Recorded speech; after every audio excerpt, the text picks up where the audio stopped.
Welcome to NM classes. मेरा नाम कुलदीप कुमार है। ये छात्रों, कैसे हो आप सभी? तो अभी तक हमने चंद्रगुप्त प्रथम के बारे में डिस्कस किया था, ठीक है। तो आज बात होगी ये छात्रों चंद्रगुप्त द्वितीय और कुमारगुप्त प्रथम, और हो सकता है तो आगे शायद मैं जो इसका लास्ट जो प्रमुख जो शासक थे स्कंदगुप्त, तो उनके बारे में मैं वहाँ तक आज पढ़ाऊंगा आपको, ठीक है। तो देखते हैं आज चंद्रगुप्त द्वितीय के बारे में। तो चंद्रगुप्त द्वितीय प्रिय छात्रों बड़े शक्तिशाली और प्रतिभाशाली शासक थे, क्योंकि इनके समय में भी 9 रत्न थे। जैसे जो मुगल शासक थे अकबर, उनके समय भी क्या थे? 9 रत्न थे। तो ऐसे ही हम देखते हैं गुप्त काल में हिंदुओं के शासकों में भी 9 रत्न थे। और इससे पहले मैंने कहा आपको बताए थे कनिष्क के समय, उस समय भी उनके साथ बहुत से विद्वान थे। और चंद्रगुप्त द्वितीय के समय 9 रत्न तो थे ही थे, और इनके साथ एक सबसे बड़ी एक यह उपलब्धि थी कि इनके साथ और विद्वान भी थे, जैसे आर्यभट्ट, वराहमिहिर, ऐसे गणितज्ञ और ज्योतिषी भी थे। वो इनके समय के ही हैं सारे के सारे, ठीक है। तो देखते हैं छात्रों के बारे में। तो चंद्रगुप्त द्वितीय, जिन्होंने एक विशेषतः उपाधि ली उस समय विक्रमादित्य, विक्रम मीन्स तेज, द्वितीय यहाँ पर थोड़ा संधि मतलब संधि हुई है, विक्रम धन आदित्य। तो उधर माँ में आस्वर है और आदित्य में भी आस्वर है, तो आ से आ मिल के दीर्घ संधि हो गई है, जिसे दोनों को मिला के क्या बना? विक्रमादित्य, मतलब सूर्य के समान शक्तिशाली। तो उन्होंने यह भी क्या ली थी अपने छात्रों? उपाधि ली थी। और इनका जो शासनकाल रहा है वो 376 ईस्वी से लेके 413 या 415 ईस्वी तक इनका शासनकाल रहा था। तो ये इनके स्टोरी इनके पास, मतलब इनके पास शासन कैसे आ गया? क्योंकि इनसे ज्येष्ठ जो उनके भ्राता थे उनका नाम था रामगुप्त। तो समुद्रगुप्त के जो बड़े बेटे थे उनका नाम था अपने छात्रों रामगुप्त। तो रामगुप्त को जब शासन की बागडोर दी समुद्रगुप्त ने, और लेकिन वह चंद्रगुप्त द्वितीय से थोड़ा कम तेज थे। वह उनके साथ हुआ क्या? ये शक राजा ने उनके गुप्त शासन साम्राज्य पर आक्रमण किया था, और उस आक्रमण के बाद वो युद्ध हार गए, और उन्हें एक बड़ी अपमानजनक संधि करनी पड़ी। और उस संधि के तहत क्या हुआ अपने छात्रों? उन्हें अपनी पत्नी तक ध्रुव देवी सौंपनी पड़ी थी। मतलब अपनी उनकी जो रानी थी ध्रुव देवी, उनको शक राजा को सौंपनी पड़ी थी। और यह इस अपमानजनक संधि को देखकर और उनके साम्राज्य की हार को देखकर उनके जो छोटे भाई थे चंद्रगुप्त द्वितीय, उनसे रहा नहीं गया, और उन्होंने इस अपमान का बदला लेने के लिए सबसे पहले अपने बड़े भाई को मारा, और उसके बाद उसका जहाँ उनकी पत्नी थी, मतलब तथा कथित उनकी भाभी ध्रुव देवी, उनको वहाँ से उसके साम्राज्य शक जो राजा था उसको युद्ध में हराया, और युद्ध में हराने के बाद अपनी भाभी को वहाँ से वापस ले आया छुड़ाकर। और छुड़ाने के बाद जब वापस ले आए तो उन्होंने उससे विवाह भी किया और विवाह करने के बाद इस पर एक नाटक भी है, मतलब लिखा गया है देवी चंद्रगुप्तम। तो वो ध्रुव देवी की और चंद्रगुप्त द्वितीय की उसमें कहानी दी हुई है पीछा, ठीक है। तो ध्रुव देवी से इन्होंने विवाह किया, और चंद्रगुप्त द्वितीय जो थे बड़े प्रतिभाशाली तो थे ही थे। इन्होंने वैवाहिक गठबंधन के तहत अपने साम्राज्य का, जैसे चंद्रगुप्त प्रथम ने विस्तार किया था, ऐसे इन्होंने चंद्रगुप्त द्वितीय ने भी इस वैवाहिक गठबंधन के तहत अपने साम्राज्य का विस्तार किया। कैसे किया? इन्होंने नागा क्षेत्र की जो राजकुमारी थी, इसका नाम था कुबेर नागा, उससे विवाह किया, ठीक है। देखो मैंने यहाँ पर मेंशन भी किया है कुबेर नागा से विवाह किया, जो कि नागा क्या थी, राजकुमारी थी, ठीक है, जिससे उनकी एक पुत्री हुई जिसका नाम था प्रभावती। और उस पुत्री प्रभावती का उसका इन्होंने विवाह किया वाकाटक वंश के जो राजकुमार थे रुद्र सिंह द्वितीय, उनसे उनका विवाह करवाया, ठीक है। और विवाह करवाने के बाद जो शक क्षत्रपों ने जिनका साम्राज्य उस समय छीन लिया था, उनकी सहायता से भी मालवा और गुजरात वापस ले लिए, ठीक है। और गुजरात जो क्षेत्र था वो एक उस समय राजा थे रुद्रसेन तृतीय, उनसे वह साम्राज्य वापस ले लिया था, ठीक है छात्रों। इनकी जो दूसरी राजधानी थी, चंद्रगुप्त द्वितीय की जो दूसरी राजधानी थी वह थी उज्जैन। और उज्जैन राजधानी में ही इनके 9 रत्न जो थे वह वहीं वास करते थे उस महल में, ठीक है। इनके साम्राज्य का जो क्षेत्र है वह हम देख सकते हैं इस प्रकार से कि उनका साम्राज्य जो था अपने छात्रों, वह दिल्ली में मेहरौली जो स्तंभ है, मेहरौली का जो स्तंभ अभिलेख है, उससे ये सिद्ध होता है कि उनका साम्राज्य उत्तर पश्चिम क्षेत्र से लेकर बंगाल तक फैला हुआ था, ठीक है। इन्होंने विक्रमादित्य, जो मैंने पहले अभी आपको थोड़ी देर पहले ही आपको बताया, सिंह विक्रमादित्य और सिंह विक्रम की उपाधि धारण की, ठीक है। और चंद्रगुप्त द्वितीय, ये बेटा प्रश्न आ चुका है, बहुत महत्वपूर्ण है।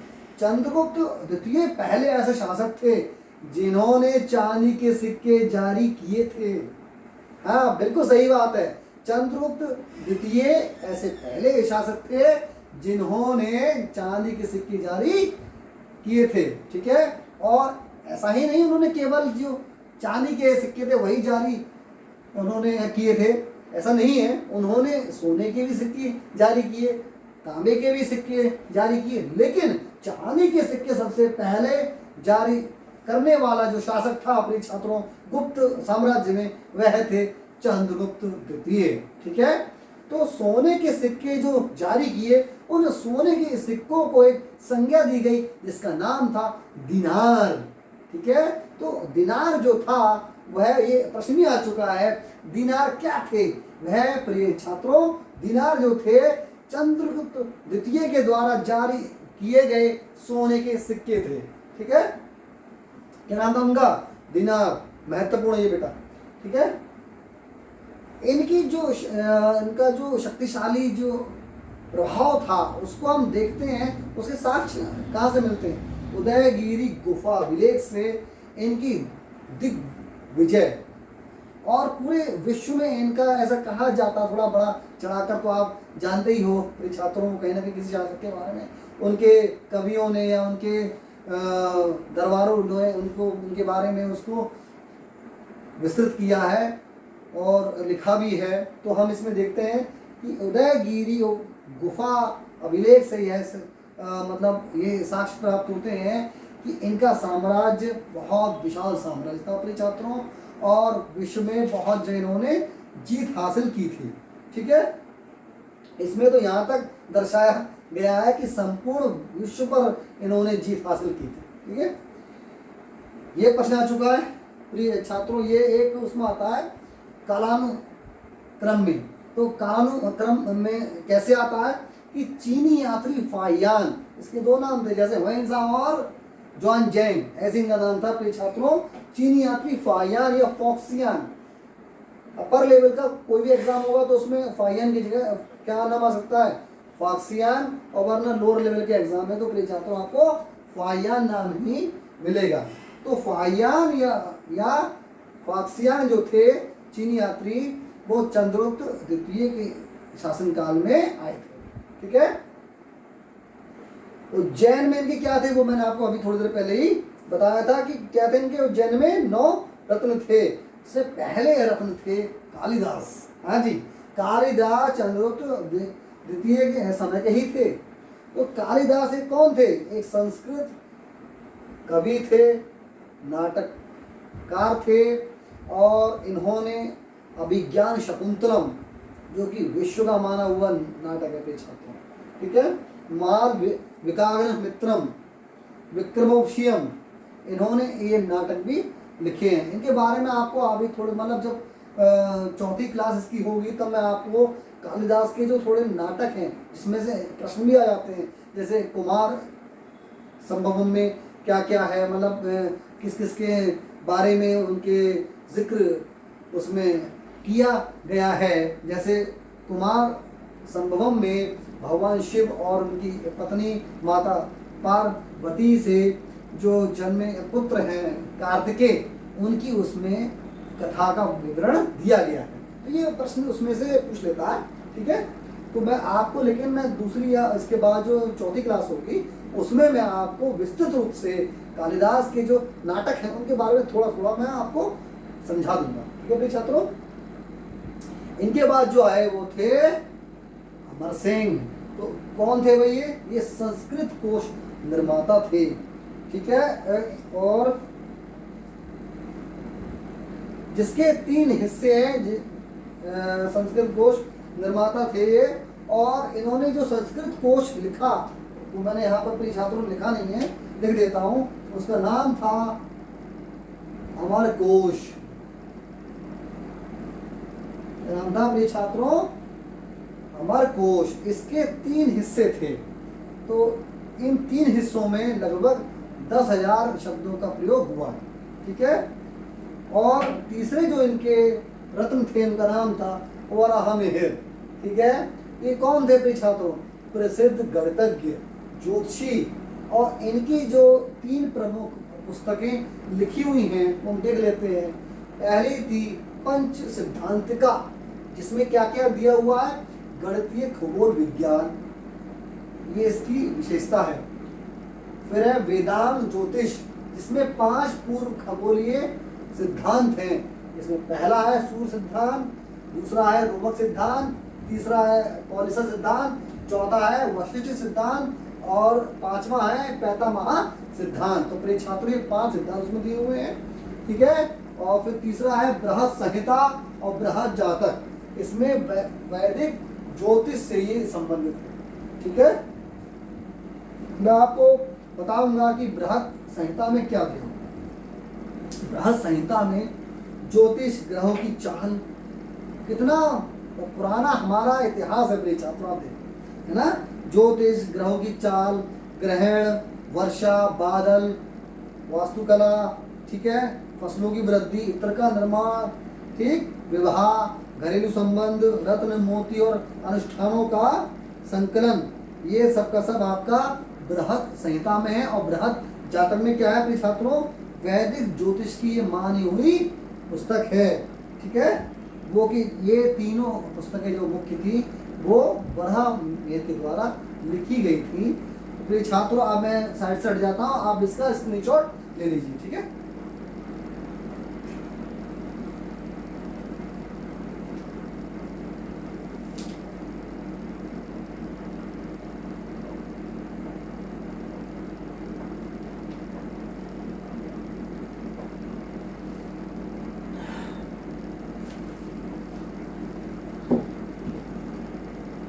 मुझे उम्मीद है कि आपने इसका स्क्रीनशॉट ले लिया होगा।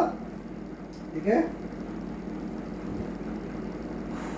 इनके बाद जो 9 रत्न थे, चौथे जो इनके रत्न थे छात्रों, उनका नाम था धन्वंतरी। इनके बारे में तो खैर बहुत लोगों को मालूम भी होगा। धन्वंतरी जो थे वो चिकित्सक थे। ठीक है, और इनको आयुर्वेद का जनक भी कहा जाता है। ठीक है, और इनके बाद जो आए 5वें रत्न, उनका नाम था घटकपारा। घटकपारा ये कौन थे भाई? मूर्ति कला और वास्तु कला के विशेषज्ञ थे। ठीक है, उनके बाद जो आए शंकु रत्न थे, इनका नाम था प्रिय छात्रों शंकु। ये रत्न है, सबके सब ये बहुत विद्वान लोग थे। धन्वंतरी, शंकु, घटकपारा। ठीक है, शंकु भी कौन थे? ये भी एक वास्तुकार थे। इन्होंने शिल्प शास्त्र एक ग्रंथ लिखा है। शिल्प शास्त्र पूछ सकता है एग्जाम में कि शिल्प शास्त्र शिल्प शास्त्र किसके द्वारा लिखा गया है? तो इसके उत्तर होंगे शंकु। ठीक है। फिर एक कहा पनाका, तो कहा पनाका जो थे इन्होंने क्या क्या इसमें लिखा है?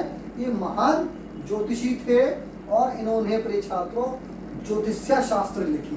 ठीक है। फिर अगले रत्न है वरा रुचि, ये बड़ा भाषा विज्ञानी थे। ठीक है। संस्कृत विद्वान थे और प्राकृत प्रकाश के लेखक, ये पूछ चुका है, प्राकृत प्रकाश के लेखक थे। और प्राकृत प्रकाश क्या थी भाई? प्राकृत भाषा का पहला व्याकरण ग्रंथ था। क्या था प्रिय छात्रों? प्राकृत प्रकाश क्या था? प्राकृत भाषा का पहला व्याकरण ग्रंथ था। ठीक है। अगले हैं रत्न वेताल भट्ट। वो आपने देखा होगा कि छोटे पे डीडी नेशनल पर एक आता था कार्यक्रम विक्रम वेताल आता था, तो उसमें जो वेताल थे, वेताल भट्ट, वो इन्हीं के समय के थे, चंद्रगुप्त द्वितीय के शासनकाल के थे। ठीक है। इनका नाम था वेताल भट्ट। ये कौन थे?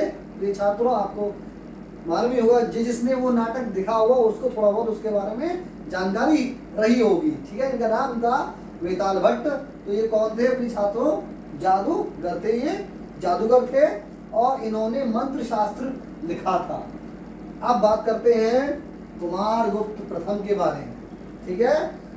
चंद्रगुप्त द्वितीय के बारे में इससे ज़्यादा एग्जाम में नहीं आता है। ठीक है। ये काफ़ी मैंने आपको डीप वैसे भी बता दिया है आपके एग्जाम के पॉइंट ऑफ व्यू से। अगले जो शासक हैं प्रिय छात्रों वह है कुमारगुप्त प्रथम। इनका जो शासनकाल रहा वो 415 ईस्वी से लेके 455 ईस्वी तक रहा। ये प्रश्न आ चुका है प्रिय छात्रों, ये बहुत महत्वपूर्ण है कि इन्होंने कौन कौन सी उपाधियां ली। इनकी एक उपाधि एग्जाम में पूछी जा चुकी है। ठीक है। तो इन्होंने शक्रादित्य, किसने? कुमारगुप्त प्रथम ने शक्रादित्य, महेंद्रादित्य। तो ये प्रश्न आया था कि महेंद्रादित्य की उपाधि किस शासक ने ली थी? ऑप्शन दे, चंद्रगुप्त प्रथम, समुद्रगुप्त, चंद्रगुप्त द्वितीय और कुमारगुप्त प्रथम। ये चार ऑप्शन थे प्रिय छात्रों और चारों ही कंफ्यूजन। इसके उत्तर क्या है? अगर आपको डीप ज्ञान है तो बिल्कुल भी माइनर सा भी कंफ्यूजन आपको नहीं होगा, बशर्ते आपने अच्छे से उसका रिवीजन किया हो। बेटा कोई भी एक आपका जो टॉपिक है उस टॉपिक को आप 10 बार पढ़ लेना, एकदम से नहीं, मतलब बारंबार, एक बार फिर पढ़ा, एक बार पढ़ा। जब जो इसका रिवीजन जब होगा 10 बार, जब इसका रिवीजन आप कर लेंगे तो आपको वह जो भी टॉपिक होगा वह प्रिय छात्रों आपको कंठस्थ हो जाएगा, याद हो जाएगा। उसके जितने भी आसपास के प्रश्न होंगे वो आपसे यूं हल होंगे मिनटों में। तो आपको बस जो आप ज्ञान लें वह आप डीप लें, डीप नॉलेज आप रखेंगे तो प्रिय छात्रों आपका प्रश्न गलत होने की संभावना बहुत ही कम होगी, बहुत कम होगी। ठीक है। तो इन्होंने शक्रादित्य और महेंद्रादित्य की उपाधि ली थी, किसने? कुमारगुप्त प्रथम ने। ठीक है। ये भी प्रश्न आ चुका है, बहुत इंपॉर्टेंट है कि इन्होंने कुमारगुप्त प्रथम ने नालंदा विश्वविद्यालय की स्थापना करवाई थी। तो वो कहाँ पर है आज? मतलब अब तो खैर बहुत ही उसके थोड़े बहुत अवशेष रह गए हैं, जो कि उस समय मोहम्मद बख्तियार खिलजी ने उसको तोड़वा दिया था। ठीक है। जबकि प्रिय छात्रों ये बौद्ध शिक्षा का बहुत बड़ा केंद्र था। जैसे सबसे बड़ा केंद्र सबसे पहले चंद्रगुप्त मौर्य के समय जो था तक्षशिला था, वैसे ही कुमारगुप्त प्रथम ने जो विश्वविद्यालय बनवाया नालंदा विश्वविद्यालय, ये प्रिय छात्रों उनके समय का बौद्ध शिक्षा का बहुत बड़ा केंद्र था। ये बहुत सबसे पहला आवासीय विद्यालय था। तक्षशिला तो आवासीय विद्यालय उस स्तर पर नहीं था, लेकिन नालंदा जो विश्वविद्यालय था उसकी खास पहचान यही थी कि वो आवासीय विद्यालय था, उसमें भोजन, आवास, सभी रहने की व्यवस्था भी थी। ठीक है। तो यह जो बनवाया था वह कुमारगुप्त प्रथम ने बनवाया था। कहाँ पर? बिहार में पटना के निकट। ठीक है। और कुमारगुप्त प्रथम जो थे अपने छात्रों, वह भगवान कार्तिकेय के बहुत बड़े भक्त थे। ठीक है। अच्छा, हूणों के जो आक्रमण हुए वो सबसे पहले कुमारगुप्त प्रथम के समय हुए, जिसमें जो प्रमुख जो हूण था उसका नाम था प्रिय छात्रों यीथा। ये था, इसे क्या कहते थे? सफेद हूण लोग थे। सफेद हूण, इन्हें कहते थे उस समय हेप्थालाइट। क्या कहते थे? हेप्थालाइट। ठीक है। जिनका जो शासन क्षेत्र था वो ऑक्सस घाटी का क्षेत्र, जो सफेद हूणों के जो शासन का क्षेत्र था अपने छात्रों, वो ऑक्सस नदी जो बहती है बैक्ट्रिया में, अफगानिस्तान में ऑक्सस घाटी, वह उनका शासन का क्षेत्र था और उन्होंने ही उसी क्षेत्र से भारत में आक्रमण किया था। ठीक है। अच्छा, एक बात ये भी इसमें बहुत महत्वपूर्ण है कि हूणों के पहले आक्रमण को जो सबसे पहले जिसने विफल किया वह कौन थे? वह थे राजकुमार स्कंदगुप्त। उस समय वो कौन थे? राजकुमार थे, है ना? कुमारगुप्त प्रथम के पुत्र थे स्कंदगुप्त। तो उन्होंने अपने छात्रों उस हूणों के पहले आक्रमण को विफल किया। ठीक है, उसका अच्छे से सामना किया। ठीक। बिलसाद जो अभिलेख है, बिलसाद ये पूछ चुका है बेटा, ये जो इसमें प्रश्न होते हैं ना इस टाइप के अभिलेख वगैरह के, ये प्रश्न बहुत महत्वपूर्ण होते हैं। इससे छूता हुआ प्रश्न आपको जरूर कहीं ना कहीं किसी एग्जाम में मिलेगा। तो जो अभिलेख के प्रश्न हैं उनके जो स्पर्शवादी जो भी प्रश्न होंगे वो आपको किसी न किसी एग्जाम में मिलने की जो संभावना बहुत रहती है। तो जो भी इसके टाइप के जो भी आपके तथ्य होते हैं रॉक एडिट से, वो आप इसको अच्छे से पढ़ें, रिवीजन करें इसका अच्छे से। ये पूछता है एग्जाम। बिलसाद अभिलेख, ये सबसे पुराना कुमारगुप्त प्रथम के समय का अभिलेख है। ठीक है। कौन सा? बिलसाद अभिलेख। ठीक है। और ये गुप्त संवत 96, मतलब ये गुप्त संवत 96 के समय का है, जो कि 415 ईस्वी से मेल खाता है। कौन सा अभिलेख? बिलसाद अभिलेख। ठीक है। और ये किसके शासनकाल का है? कुमारगुप्त प्रथम के समय का। ठीक है। कुमारगुप्त प्रथम के शासनकाल के जो अन्य और भी अभिलेख हैं, जिसमें करनदंड अभिलेख, मैंने इसमें लिख भी दिया है, करनदंड अभिलेख, मंदसौर अभिलेख, दामोदर ताम्रपत्र अभिलेख, ये बहुत महत्वपूर्ण है। दामोदर ताम्रपत्र अभिलेख क्यों? क्योंकि कुमारगुप्त प्रथम के शासनकाल में गिल्डों के बैंकों के रूप में कार्य करना, उस बैंक में धनराशि का जमा होना, वहां से ऋण लेना, इसकी जानकारी जो मिलती है प्रिय छात्रों, वह कुमारगुप्त प्रथम के शासनकाल के दामोदर ताम्रपत्र अभिलेख से मिलती है। ठीक है, इसलिए बहुत महत्वपूर्ण है दामोदर ताम्रपत्र अभिलेख। तो यही आपका कुमारगुप्त प्रथम का शासनकाल समाप्त होता है। अब आते हैं हम प्रिय छात्रों स्कंदगुप्त प्रथम पे। ठीक है, आप एक बार चाहो और इसका स्क्रीनशॉट ले सकते हो। बैठ जाता हूँ फ्रेंड से।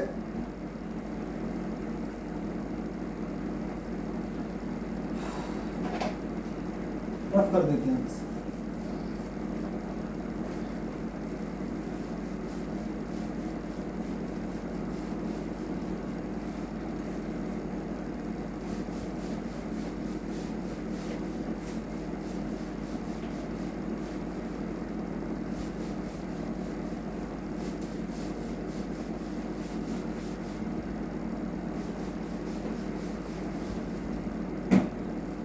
स्कंदगुप्त प्रथम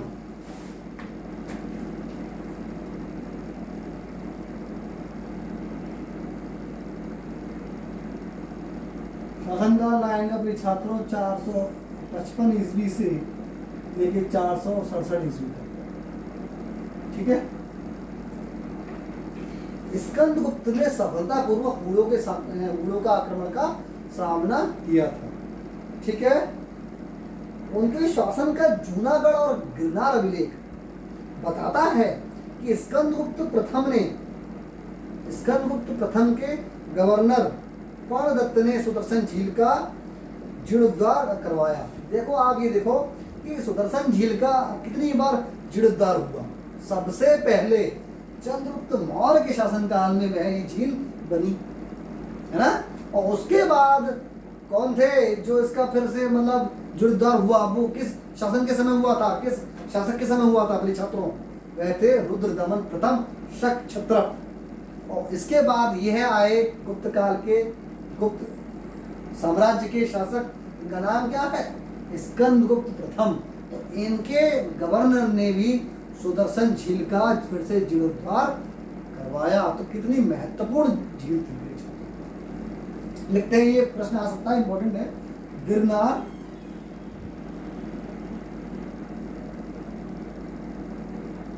अभिलेख से ये सिद्ध होता है,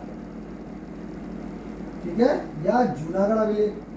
बात है कहां पर है ये क्षेत्र? जूनागढ़, गुजरात। जूनागढ़ अभिलेख से क्या प्राप्त होता है कि इसके गवर्नर जो थे, इसके स्कंदगुप्त प्रथम के गवर्नर, क्या नाम था इनका? पूछ सकता है बेटा गवर्नर। पर्णदत्त। पर्णदत्त ने सुदर्शन झील का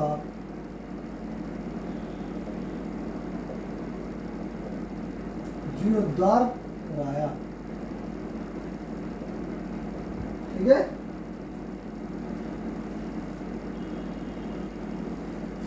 जीर्णोद्धार है पता हुआ। और इन जैसे चंद्रगुप्त द्वितीय ने विक्रमादित्य की उपाधि ली थी, ऐसे ही प्रिय छात्रों स्कंदगुप्त प्रथम ने भी विक्रमादित्य की उपाधि ली थी, ठीक है। बाद के जो गुप्त शासक हुए वो नहीं पूछता एग्जाम में, ठीक है, इसलिए मैं उनको आपको सिर्फ ऐसे ही आपको मैं बोल दे रहा हूँ ओरली, ठीक है। कुरुगुप्त, कुमारगुप्त द्वितीय, बुद्धगुप्त, नरसिंहगुप्त और कुमारगुप्त तृतीय, विष्णुगुप्त शामिल थे इनके बाद जो शासक है, ठीक है। नहीं पूछता है, यहीं तक पूछता है स्कंदगुप्त प्रथम था, यहीं तक महत्वपूर्ण, ठीक है। और पूर्ण प्रमुख जो थे इनके समय, जिन्होंने बाद में और आक्रमण किया, वह थे तोरमाण।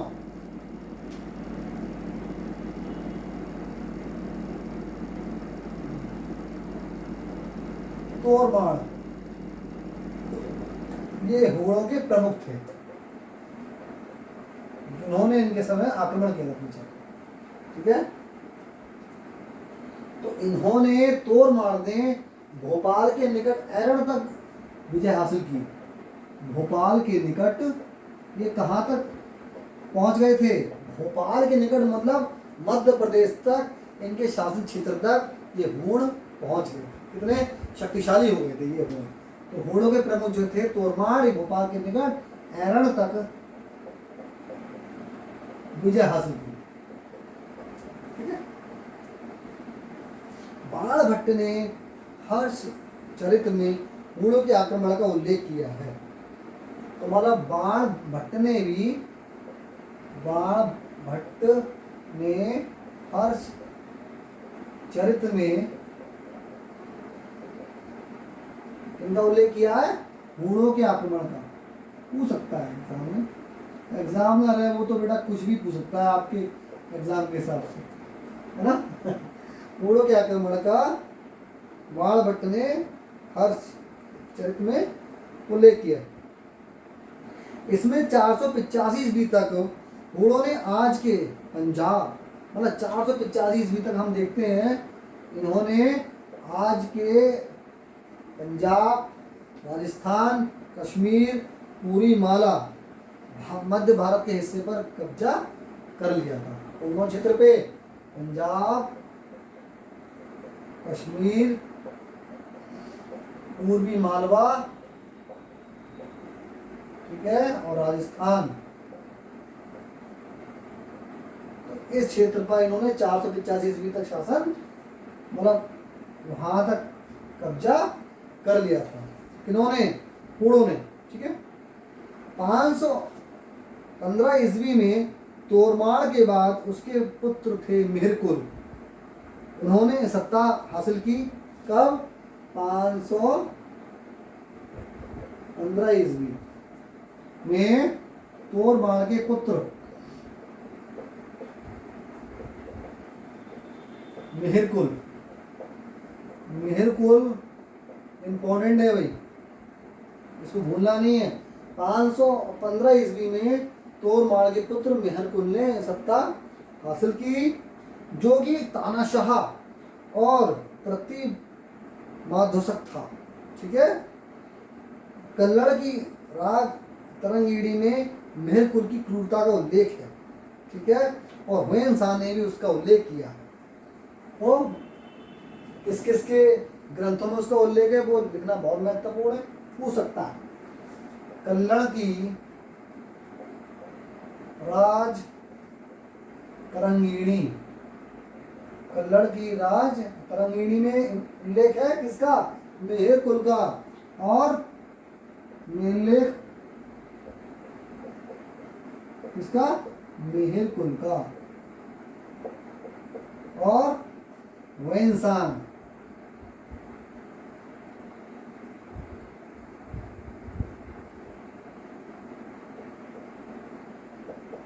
हुमायूं शाह। ठीक है। हुमायूं शाह के किताबों में उसका उल्लेख है और इसकी क्रूरता का उल्लेख है। हुमायूं शाह ने क्रूरता का उल्लेख किया है मिहिरकुल की। ये बौद्धों के प्रति बड़ा क्रूर था परीक्षा। हुमायूं शाह ने मिहिरकुल का यही उल्लेख किया है कि वे बौद्धों के प्रति बहुत क्रूर था। मिहिरकुल की बौद्धों के प्रति घृणात्मक प्रवृत्ति थी इसकी। ठीक है।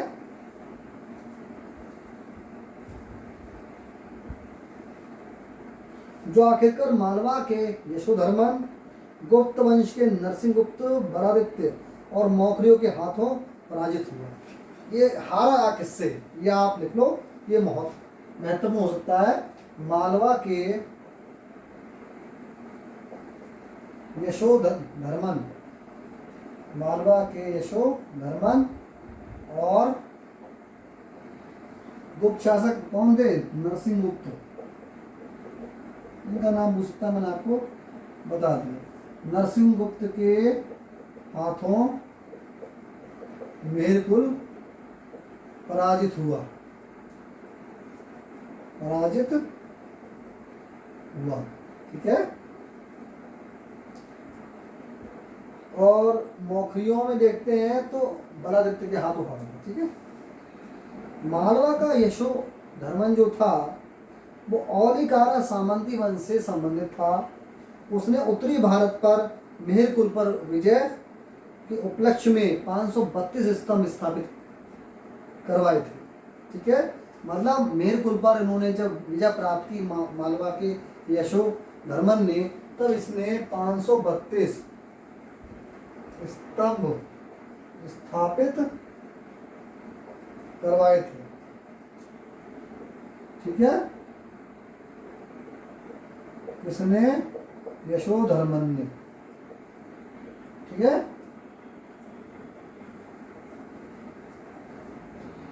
गुप्त शासकों के सोने के सिक्कों में सोने की मात्रा कम मिलती है, मिश्रित धातु की मात्रा अधिक मिलती है। लिख देता हूं कि गुप्त शासकों के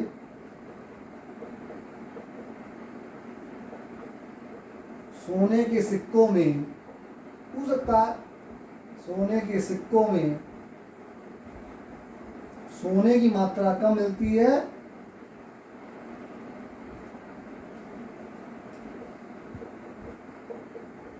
और वह मिश्र धातु की मात्रा अधिक मिलती पीछे। हो सकता है उस समय सोने की कमी हो गई हो, कम आया तो होता हो सोना। ठीक है। मंदसौर अभिलेख में कपड़ों की ज्यादा मांग नहीं थी। जो मंदसौर जो अभिलेख है, जो किसके समय का है, कुमारगुप्त प्रथम के समय का है। कौन से इसमें वो थे छात्रों अभिलेख, बिलसाद अभिलेख है ना, करंदंड अभिलेख और मंदसौर और दामोदर ताम्रपत्र अभिलेख। तो मंदसौर अभिलेख से ये सिद्ध होता है कि ये कपड़ों की ज्यादा मांग नहीं थी। लिख देता हूं इसे भी नहीं। किस अभिलेख से? मंदसौर अभिलेख से।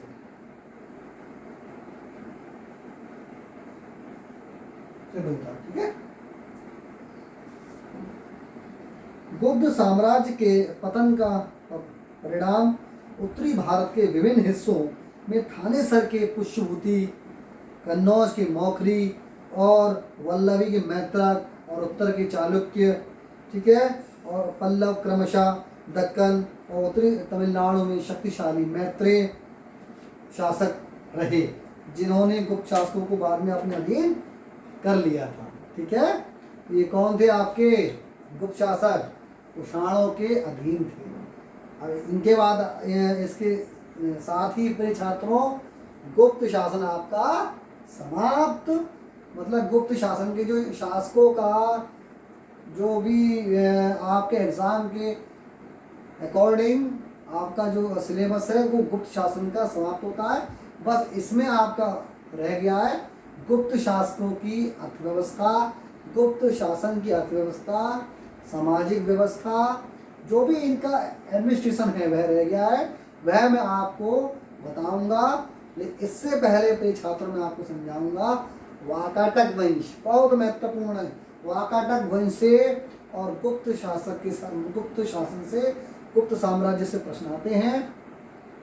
तो प्रिय छात्रों देखते रहिए हमारे एनएम क्लासेस को और सब्सक्राइब कीजिए एनएम क्लासेस को और शेयर करिए। और जो कि आपकी डाउट्स या क्वेरी हैं वो मेरे व्हाट्सएप नंबर 8077162711 पर पूछिए। जो भी आपकी कोई भी क्वेरी हो या प्रश्न हो, आपकी जो भी डाउट्स हो। ठीक है। तो देखते रहिए एनएम क्लासेस को। Thank you for watching NM classes. Keep watching NM classes. नमस्कार प्रिय छात्रों।